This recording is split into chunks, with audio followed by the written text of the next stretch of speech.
Hi, this is Adrian from Fiskaly. I'm a customer success manager in our product education team. In this video, I will show you how to use Postman for testing our solutions. Postman is a tool for creating and testing APIs that you can use for free. We have prepared a separate Postman collection for each Fiskaly product. But before we go to Postman, we need to create an API key and secret via the Fiskaly dashboard. You can find the dashboard at dashboard.fiskaly.com or through the link in the top right corner of our developer page. Once you're on the dashboard, let's sign in to the account and the organization that we've created in the previous video. I only have a test view on this account, which means I can only create test resources. If you would like to also enable the live mode, you can contact us at sales@fiskaly.com. To generate a new API key and secret, let's go to Settings, API Keys, Create API Key. Now we have to type a name.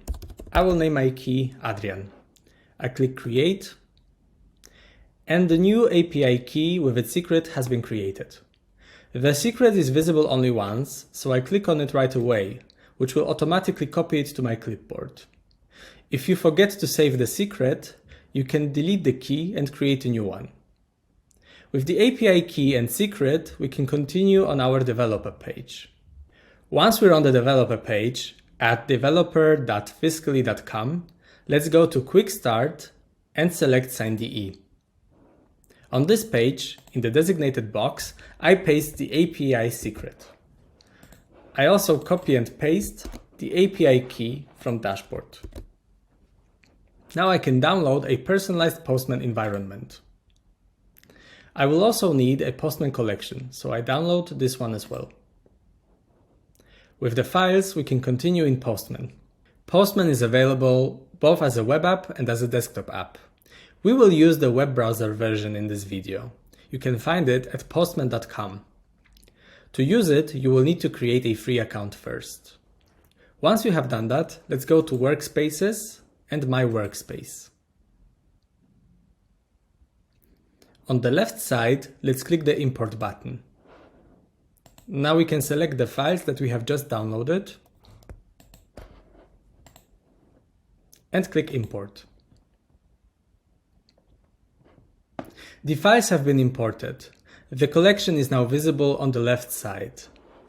When you click on the arrow, you can see the different endpoints. The first one is authentication. To send it, we will need a base URL and also the API key and secret as visible in the request body. These are in the environment that we have just downloaded. We can select the environment on the right side by clicking on this arrow. Now we can send the request. And it worked.